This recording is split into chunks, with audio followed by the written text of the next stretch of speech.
Des étrangers au mariage gay, les deux députés font leur rentrée ce soir dans Zemmour-et-Nolo. Et vous pouvez hurler tant que vous voulez, vous êtes des urnes à hurler. À l'Assemblée nationale, il y a aujourd'hui deux têtes pour un front. Ils sont les seuls élus du parti présidé par Marine Le Pen. C'est leur toute première télévision ensemble. Bonsoir à Marion Maréchal-Le Pen et bonsoir à Gilbert Collard. Bonsoir Monsieur Nolo, bonsoir Monsieur Zemmour. Bonsoir. Merci d'avoir accepté notre invitation. Très heureux de me retrouver avec Marion à votre compagnie, bien qu'elle ne soit pas toujours très fréquentable. Ah oui. Mais comme je ne suis pas plus fréquentable que vous... Moi Pour non une fois, plus, on va peut-être alors. pas m'arracher les tympans. Il y a ça que- va. il y a Vous faites référence à une couverture du Nouvel Observateur. Oui. Sur les néo-fachos. Sur les néo-fachos, moi j'ai été très flatté de ce Wanted, parce que jamais j'aurais pu espérer un jour me retrouver dans une académie Goncourt. Et là, je suis avec les plus belles plumes grâce à Monsieur Dely de Presse, évidemment.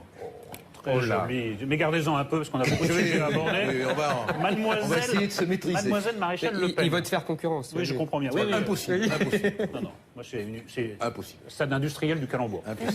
Je crois que vous avez terminé vos examens universitaires. Absolument. Mais rassurez-nous, vous allez être une députée à plein temps ou c'est votre job d'étudiante, députée? Non, je vais. Si vous voulez, on peut reprocher la même chose dans ce cas-là aussi aux députés qui font maire, président de conseil général. C'est vrai que ça paraît un peu compliqué. Il y a un axe avec Martine Aubry alors.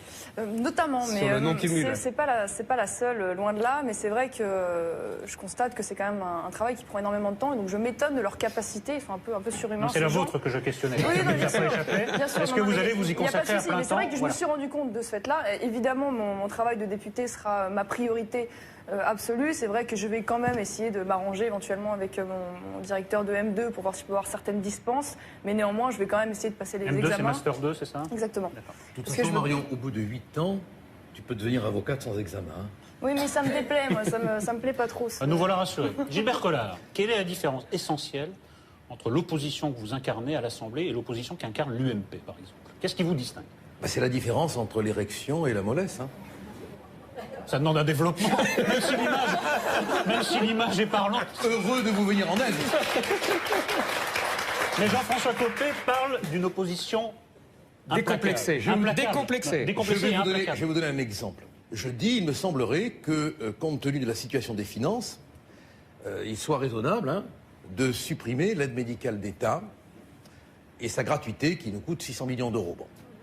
Monsieur Copé vote contre ma proposition. Et puis, quelques temps plus tard, sentant sans doute le souffle électoral au sein de la compétition contre Fillon le toucher, il dit « Je suis pour la suppression de l'aide médicale d'État ». Mais c'est quoi ces hommes politiques qui, le lundi au Parlement, n'ont pas le courage de dire quelque chose et qui, le vendredi, disent tout à fait le contraire? Bon. Alors, on est vraiment une force d'incitation et on le fait toujours dans le respect. Nous, on dit ce qu'on a à dire, on se bat pour ce qu'on a à dire, on déplaît, on se fait insulter, on se fait conspuer. Il paraît même, rendez-vous compte, quel courage, que les députés verts ne prennent pas l'ascenseur pour ne pas nous rencontrer. Vont-ils aux chiottes? Vont-ils aux chiottes? Surtout qu'on est au premier étage. Bon, vous me direz, ils n'ont pas grand mérite, on est au premier étage, c'est vrai, tu as raison. C'est vrai qu'il faut se mettre dans l'ascenseur. Avant de vous laisser entre les mains de Zemmour, Gilbert Collard, vous aviez promis, je vous cite décidément, c'est une émission à thème, d'être le casse-couille démocratique de l'Assemblée nationale. Mais avant la vraie rentrée parlementaire, vos petits camarades de banc craignent-ils pour leur virilité? Regardez et écoutez. Ils sont députés, ils ont été élus, ils représentent, ils ont une forme de légitimité qui leur a été confrontée par le suffrage. Pour autant, je n'ai ni à les accueillir, ni à les associer à quoi que ce soit. S'ils veulent s'exprimer, l'hémicycle n'est jamais rempli à fond, ils pourront le faire. Il y a un respect mutuel entre chaque parlementaire, quels que soient les bords d'ailleurs. Là, il va y avoir deux députés d'extrême droite, c'est pareil avec eux? C'est un autre sujet que j'ai pas envie d'aborder. La démonstration qu'ils ne servent pas à grand-chose n'est peut-être pas mauvaise. Je crois qu'ils serviront pas à grand-chose et les électeurs s'en apercevront rapidement. Alors, Éric Zemmour, nos deux députés servent-ils à grand-chose? Alors, en préparant cette émission, je me suis remémoré des personnages passés du Front National et je vais vous les livrer. Alors, je vais être grossier, je vais commencer par Gilbert Collard. Qui me fait penser à Yann Piat. Non pas, je vous rassure, son destin funeste, puisqu'elle fut la pauvre assassinée, mais son destin politique. Je veux dire, je me souviens très bien de Yann Piat, la seule députée à l'époque Front National, isolée, esseulée, et qui finalement est aspirée par le groupe majoritaire de droite, et qui s'éloigne idéologiquement, politiquement et même affectivement. Elle était très proche de Jean-Marie Le Pen. Mais moi, je le surveille quand même. Attendez, je vais venir à vous. Sur lui, quand même. Je vais venir à vous. N'inquiétez pas. Bref, et d'ailleurs c'est ce qu'on entend chez certains membres du Front National, vous êtes le traître en puissance parfait. Vous, Marion Maréchal Le Pen, alors vous c'est autre chose. Je me suis rappelé la bataille homérique, vous étiez à peine né, entre les partisans de Bruno Maigret et les partisans de votre grand-père. Et à l'époque, c'était très amusant d'ailleurs, il disait que le Front National subissait une dérive monégasque. Il voulait dire par là que la dynastie Le Pen devenait comme la dynastie monégasque. Donc vous, c'est Steph de Monac à qui vous me faites penser. C'est-à-dire la petite qui profite de la dynastie et qui suit. Et ainsi, en fait, Maigret avait raison. Vous donnez raison posthume, si j'ose dire, à Maigret. Oui, il n'est pas mort, mais enfin, politiquement, c'est pareil. Et en étant, vous voyez, en profitant de votre nom pour... alors, réponse désintéressée, peut-être en commençant par Marion Maréchal Le Pen. Moi, je trouve que c'est un argument qui est parfaitement infondé, parce qu'on a dit la même chose pour Marine Le Pen, mais quoi qu'il en soit, oui, d'accord, mais elle a quand même été élue par les adhérents. Je suis d'accord, mais vous aussi, vous avez été élue. Elle n'a pas été nommée, elle a été présentée aux adhérents. Mais j'ai jamais dit ça. Mais vous aussi, je ne dis pas que vous avez été nommée, vous avez été élue. Mais disons que ça aide. Au sein d'une campagne interne. C'est vrai qu'avoir ce nom-là, comme ça suscite la curiosité, ça donne une tribune nécessairement. Mais bon, ce que je veux dire, Marine Le Pen, je pense, a su faire ses preuves. Et au sein d'une campagne interne où elle était opposée à Bruno Gollnisch, et c'était pas gagné d'avance, contrairement à ce qu'on peut croire. Non, c'était pas gagné d'avance, vraiment, en interne. Ça a été vite vu quand même. Et néanmoins, elle a été élue par les adhérents, donc elle a acquis cette légitimité. Donc je vois pas en quoi le fait d'être la fille ou la petite fille d'un politique, parce que excusez-moi, je suis quand même loin d'être la seule. Moi, je veux dire, je peux en rappeler, m'interdirait. Mais comme c'est vous l'invité. C'est vrai, mais m'interdirait plus que les autres de faire de la politique. Non, mais en l'occurrence, c'est vrai, vous avez raison. Mais la critique, elle est plus profonde que ça, si vous me permettez. C'est qu'on reproche aux Le Pen, de Jean-Marie, de Marine, de gérer un peu le Front National comme une boutique. Et de voir leurs petits intérêts prosaïques et de tout sacrifier à ça. Voilà, c'est ça la critique de fond qu'on fait au Front National et dont vous êtes le symbole, entre guillemets. C'est une critique qui est quand même parfaitement infondée, parce que je veux dire, pour être à la tête du Front National, il faut quand même faire preuve d'une sacrée abnégation, parce que je peux vous dire que c'est pas drôle tous les jours. Donc comparer ça à une petite boutique où on s'amuse et on vend ses petits gadgets, je trouve que c'est quand même assez malvenu. Mais c'est vrai, ce qui est vrai, il faut quand même l'admettre, moi, dans ma situation actuelle, elle est née aussi d'une dimension un peu plus personnelle et affective, puisque c'était l'histoire de Carpentras. Si je suis allée là-bas et si mon grand-père m'a demandé d'aller là-bas, pour lui, parce que moi j'ai pas vécu ça comme ça, mais lui me l'a demandé pour cette raison-là.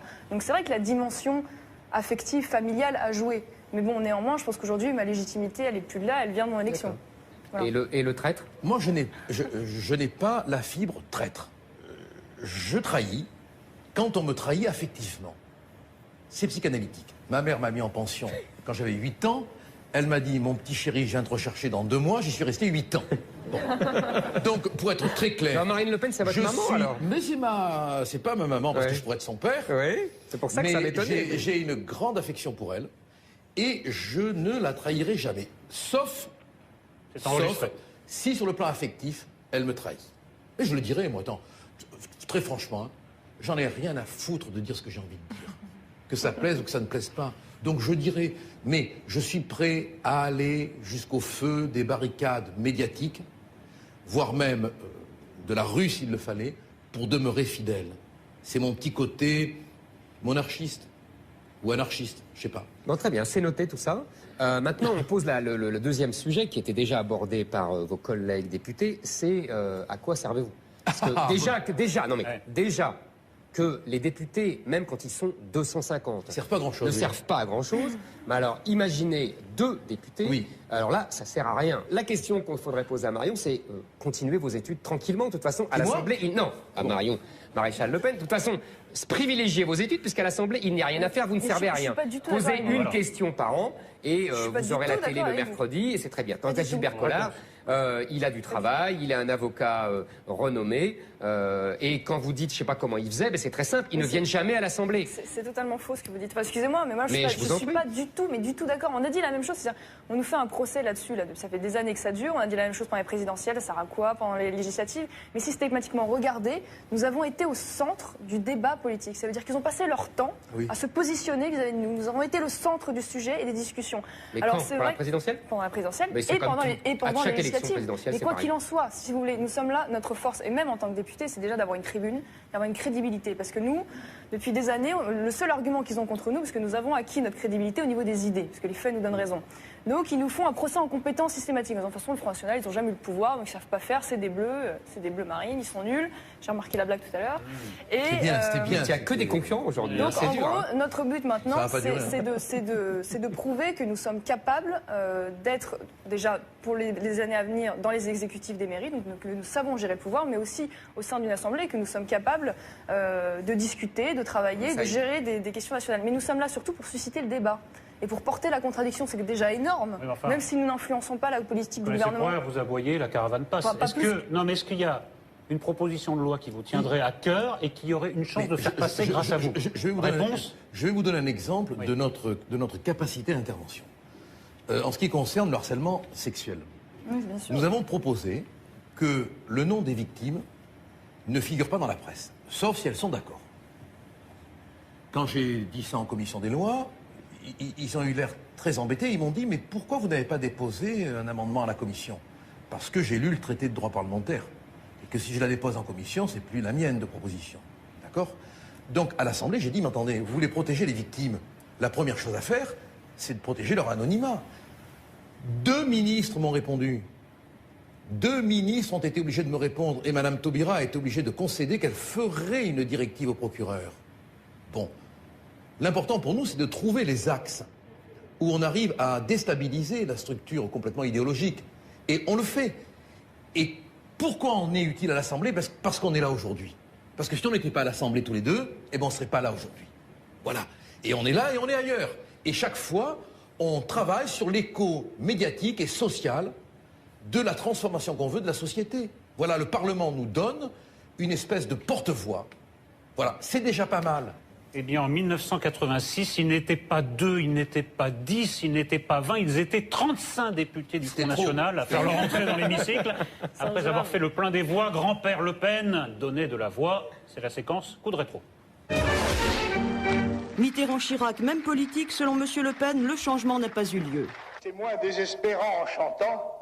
Mitterrand est roi, Chirac est sa reine, c'était pas la peine, c'était pas la peine, c'était pas la peine assurément de changer de gouvernement. Alors les temps des étrangers au mariage gay, les 2 députés font leur rentrée ce soir dans Zemmour et Nolo. Et vous pouvez hurler tant que vous voulez, vous êtes des urnes à hurler. À l'Assemblée nationale, il y a aujourd'hui 2 têtes pour un front. Ils sont les seuls élus du parti présidé par Marine Le Pen. C'est leur toute première télévision ensemble. Bonsoir à Marion Maréchal Le Pen et bonsoir à Gilbert Collard. Bonsoir Monsieur Nolo, bonsoir Monsieur Zemmour. Bonsoir. Merci d'avoir accepté notre invitation. Très heureux de me retrouver avec Marion à votre compagnie, bien qu'elle ne soit pas toujours très fréquentable. Mais comme je ne suis pas plus fréquentable que vous... Pour une fois, il va peut-être pas m'arracher les tympans. Vous faites référence à une couverture du Nouvel Observateur. Oui.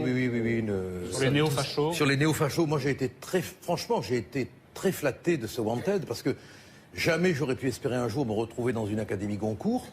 Et là, je suis avec les plus belles plumes grâce à Monsieur Dely de Presse, évidemment. Très joli. Mais gardez-en un peu, parce qu'on a beaucoup de sujets à aborder. On va essayer de se maîtriser. Mademoiselle Maréchal Le Pen. Il va te faire concurrence. Oui, je comprends bien. Impossible. Non. Moi, c'est impossible. Stade industriel du Calembour. Je crois que vous avez terminé vos examens universitaires. Absolument. Mais rassurez-nous, vous allez être une députée à plein temps ou c'est votre job d'étudiante, députée?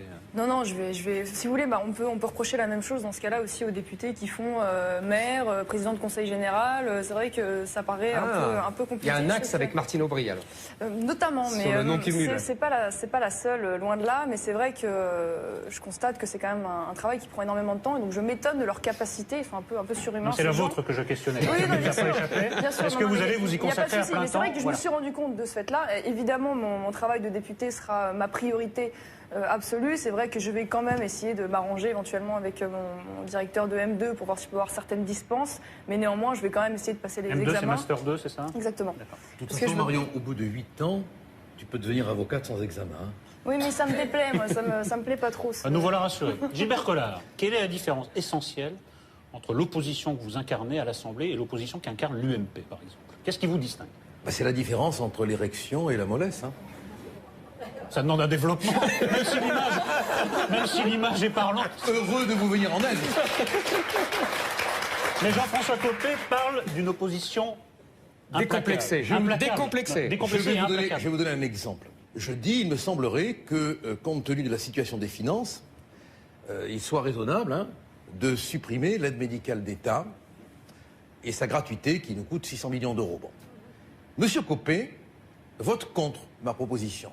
Et puis, quelques temps plus tard, sentant sans doute le souffle électoral au sein de la compétition contre Fillon le toucher, il dit « Je suis pour la suppression de l'aide médicale d'État ». Mais c'est quoi ces hommes politiques qui, le lundi, au Parlement, n'ont pas le courage de dire quelque chose et qui, le vendredi, disent tout à fait le contraire? Bon. Alors, on est vraiment une force d'incitation et on le fait toujours dans le respect. Nous, on dit ce qu'on a à dire, on se bat pour ce qu'on a à dire, on déplaît, on se fait insulter, on se fait conspuer. Il paraît même, rendez-vous compte, quel courage, que les députés verts ne prennent pas l'ascenseur pour ne pas nous rencontrer. Vont-ils aux chiottes? Vont-ils aux chiottes? Surtout qu'on est au premier étage. Bon, vous me direz, ils n'ont pas grand mérite, on est au premier étage, c'est vrai, tu as raison. Avant de vous laisser entre les mains de Zemmour, Gilbert Collard, vous aviez promis, je vous cite décidément, c'est une émission à thème, d'être le casse-couille démocratique de l'Assemblée nationale. Mais avant la vraie rentrée parlementaire,